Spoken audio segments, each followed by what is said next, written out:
What's up, cyber friends and crypto brethren? Hope everybody's having a great week so far. Today is Wednesday, September 11th of 2019. This is episode number 86 of the Cybersecurity and Cryptocurrency Podcast. I'm your host, Eric English. All the views and opinions expressed in this podcast are solely my opinions and do not reflect that of my employer. If you want to follow me on Twitter, I'm at CyberCryptoGuy. All right, so we got lots of smoke and mirrors to talk about today. There's quite a few of these new quote-unquote blockchain-powered phones, so we're going to talk a little bit about that. Also going to talk about MasterCard and what they're doing with blockchain. Also going to talk a little bit about a new blockchain-based storage medium. So we'll talk about that as well. We're also going to touch on Facebook Libra and how things are coming along there. And then we're also going to talk about the Bitcoin Lightning Network. So that's all on the cryptocurrency side of things. On the cybersecurity side of things, we're going to talk about a pretty big arrest roundup that just happened. The FBI arrested a whole bunch of people for some email fraud stuff, so we'll talk about that. Also going to talk about the Chrome browser and what they're doing now to add some additional protection. Also going to talk about yet another data leak. And then I found a cool tool out there. It's called RevShellGen. It's for reverse shell generator, and it's written in Python, so talk a little bit about that as well. Also going to talk about the cybersecurity incident at a power grid, a U.S. power grid. And the last thing in cybersecurity, we're going to talk about a Telnet backdoor. So a lot to get to here. So let's start off with cryptocurrency today. We'll change it up a little bit. So there's been several news articles over the last few days about some new blockchain phones. One in particular is called Pundix. Pundix, and the other one was from LG. We're all pretty familiar with LG. But I always go back to why is this special? Why does this make me want to buy your phone? Just because it's blockchain in the title? I mean, what are we doing differently than other phones? And what are we doing different than just installing some sort of cryptocurrency app on your phone or crypto wallet on your phone? What are these phones doing differently? And I can't figure it out. I have no idea. To me, it just seems like a marketing gimmick more than anything. And you can say, hey, blockchain in my phone, buy it. And of course, if it has the word blockchain in anything, people are going to scoop it up typically. But I still don't understand what the difference is. Samsung came out with theirs on the Note 10 and also the Galaxy S10, I believe it was. But I've tinkered with both of those phones, and I couldn't even tell you what the crypto app was or how to store anything crypto related on the phone. It's not easily findable or accessible on the phone, so it doesn't really stand out at all. So anyway, if you see these quote-unquote blockchain phones, be a little bit leery of them and try to figure out what makes it special. Why is it different than just installing a crypto wallet app on your phone? Everything that I've seen, it's as simple as storing private keys on your phone, which you can do with any kind of wallet app that's in the app stores. So to me, it's pointless to say your phone's blockchain enabled or whatever the heck. Seems like just a marketing gimmick. So don't fall for that kind of marketing mumbo jumbo, because it's not worth paying the extra price tag for something that doesn't really do anything different than what we already have out there. All right, some other news here about MasterCard. And I've heard this in the past as well, but MasterCard was also teaming up with Libra, Facebook's Libra, and apparently now since Libra is kind of being pushed back by the regulators, MasterCard says that they're going to develop their own blockchain-powered cross-border payment platform, and they're basically partnering with the enterprise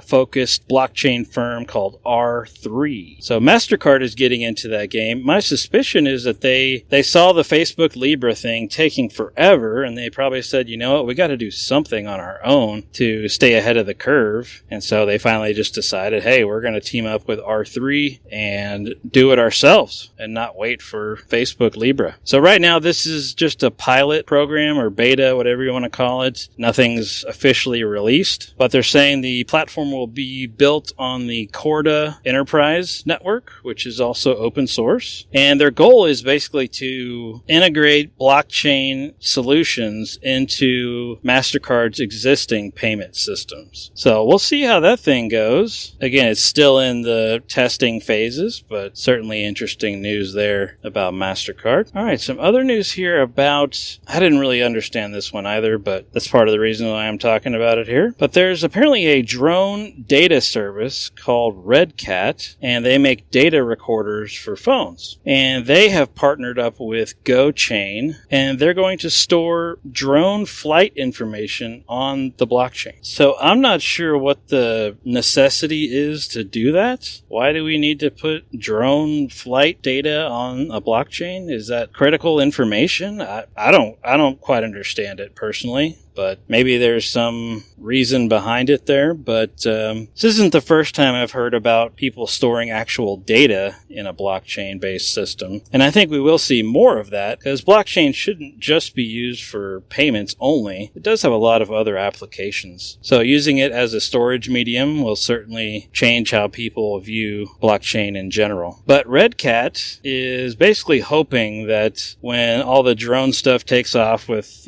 Amazon and probably even like Walmart, and they start sending out their own delivery drones and whatnot, RedCat is hopefully going to be able to record those drone flights, if you will, and put that on the blockchain and make sure that the package gets delivered like it's supposed to. Anyway, I thought that was interesting more than anything. Is it necessary to store that on the blockchain? I don't think so. That flight information could be stored on anything in some sort of a database, which blockchain technically is a database. But anyway, I thought it was kind of interesting. So we'll see how that shakes out over the next few months as well. Some other news here about Facebook Libra, the gift that keeps on giving. So this is really, really taking crypto in what I think is a wrong direction, because ever since Facebook and their Libra crypto has come out or being attempted to be pushed to the public, the U.S. regulators and Treasury officials and all these other folks are basically saying, no, you can't do that. And now the regulatory agencies and the Treasury folks are saying that not just Libra, but other cryptos also have to comply with the U.S. regulations. So scooping up all of the cryptos, it doesn't say which ones, unfortunately, in the article, but they're basically saying that not just Libra is going to have to be compliant here. So, which essentially defeats the purpose of blockchain. I've said that before. But this is definitely taking a wrong turn for all of cryptocurrency. If the U.S. is going to try to regulate it or put some kind of rules around it, that's taking it in a completely wrong direction there. So we can thank Facebook and their Libra crypto for that, for the majority of this at least. And so they're basically saying too that if any of these cryptos are operating in part of the U.S., they then have to comply with the financial crimes laws, essentially. So we'll see how that goes. I don't know a whole lot of these cryptos that are based here. I'd have to do some research on that, but certainly interesting to think about that. If any new developers out there are deciding to make their own crypto, you might say that you're from another country so you don't have to deal with the U.S. regulations there. So that'll be interesting to see how that turns out over the next few months as well. But Facebook is the gift that keeps on giving there. All right, some other interesting news here about the Bitcoin Lightning Network. Apparently there's been some vulnerabilities with the Lightning Network, and some developers recently disclosed those vulnerabilities. And this bug was apparently made public on August the 30th. And they're essentially saying that this particular bug could have caused people to lose their Bitcoin. It goes into more technical details, obviously, in the article here, but that's essentially what the vulnerability was doing. And so far, they haven't been able to tell if any crypto had been liquidated from anybody or taken or stolen. So this may be something that they've caught before somebody else does, potentially. And the Lightning Network creators are basically saying, hey, this is still in its infancy and we're still building it and blah, blah, blah. So it's made by Lightning Labs. and their CTO came out and said, hey, this is still very early on in its infancy, and we're just trying to build it up here. So, and the CTO did say that they've confirmed instances of that vulnerability being exploited in the wild. So that tells me it's happening, but they're still unable to tell how much Bitcoin was actually lost. So any kind of vulnerabilities with cryptocurrencies, that's where it gets really scary, especially if there's mass adoption with crypto and people start storing their life savings in crypto, and there's some major vulnerability that's, I mean, who knows, right? There's just so many what ifs, but if there's a big enough vulnerability that people are able to exploit and people lose millions of dollars, that's going to be scary. And that's when people get out of the blockchain space altogether. But the CTO also said that they have limits in place on the network to mitigate widespread fund loss. So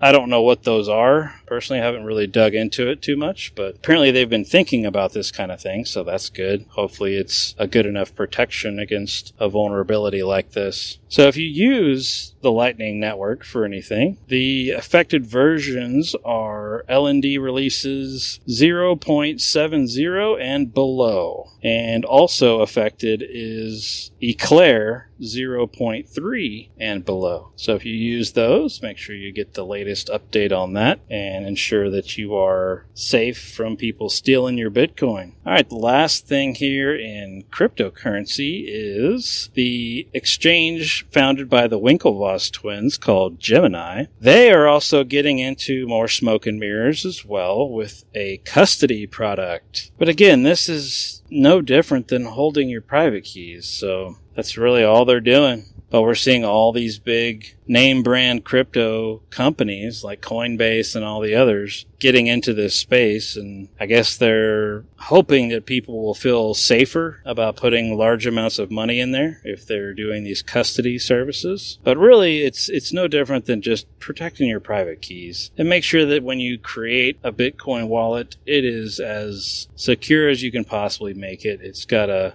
massive password of some sort, and just make sure you store your private keys where absolutely nobody can get to them. And you're doing the exact same thing here. So the Gemini exchange will start charging more money for that kind of stuff. If you want to pay them to quote unquote hold your funds, then you can certainly do that. But really anybody can do this on their own just by protecting your private keys. All right, jumping over to cybersecurity. So the first one I'm going to talk about here was the Telnet backdoor in some IoT devices. Nearly 1 million IoT radios were open to this Telnet backdoor. My question is, who the heck is still using Telnet?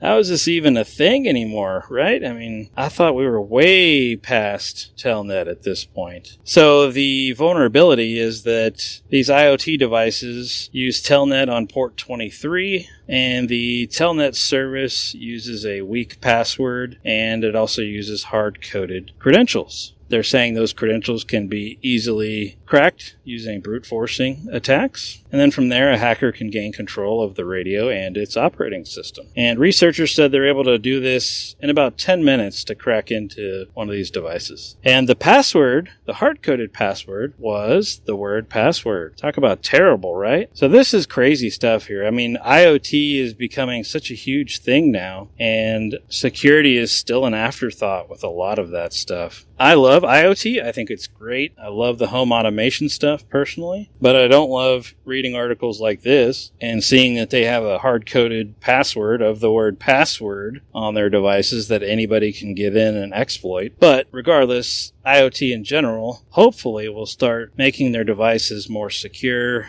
I don't know when that's going to happen, but it certainly needs to start happening quickly because we hear about these kind of IoT botnets all the time, and here's just yet another example. All right, some other cybersecurity news here. Google Chrome. So a couple things here with Google Chrome. Security researchers have exposed yet another instance of Chrome patch gapping. So Chrome is basically not patching when they say they're going to, or it's taking them too long to patch, which leaves people vulnerable for longer periods of time. Google previously said that they were going to rectify the situation and yada, yada, yada, but researchers are still finding that that's not happening yet. So they're exposing them yet again on this same issue here. So that's an interesting one. The other side topic there about Google Chrome is they're going to start enabling encrypted DNS queries. So that'll be a new thing. And apparently, I think in the latest update, you can go into your settings and turn that on now and encrypt your DNS queries. So that's a good step in the right direction there. I want to say Firefox already does this, or maybe it's got the same kind of thing where you have to go in there and turn it on. But nonetheless, certainly good to turn that on as well and make sure you're protecting yourself. A lot of ISPs will use that DNS information, so encrypting that would prevent them from seeing what you're searching for and what site you're going to.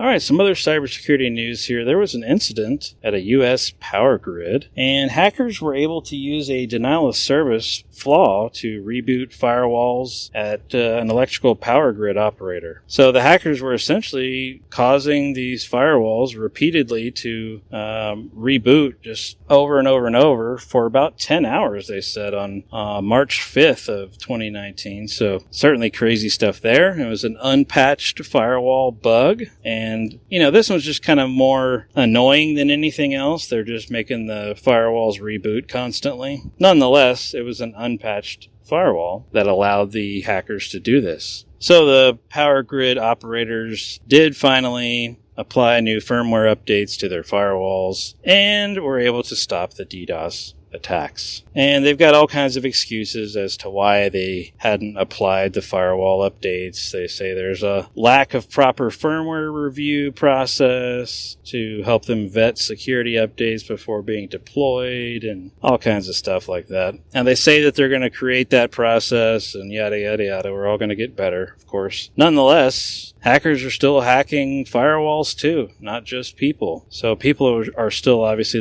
typically the weakest link, but hackers still go after devices too. All right, some other news here about a data leak. 198 million car buyer records were exposed online. And guess what? It was an Elastica database. And it belonged to a company called Dealer Leads. And just some of the data that was in that database was obviously names, loan and finance data, vehicle information, IP address of the website that those folks went to when they were shopping for a car. So their Elasticsearch database was not password protected, and it was on the internet. Wow. I mean, how many times do we have to read about this thing before we actually stop doing this, folks? I mean, come on, seriously, this is crazy. So if you use Elasticsearch, make sure you've got a password on it, and don't expose it to the internet. Don't leave it open to the internet if you don't have to. That goes for anything, really. If it doesn't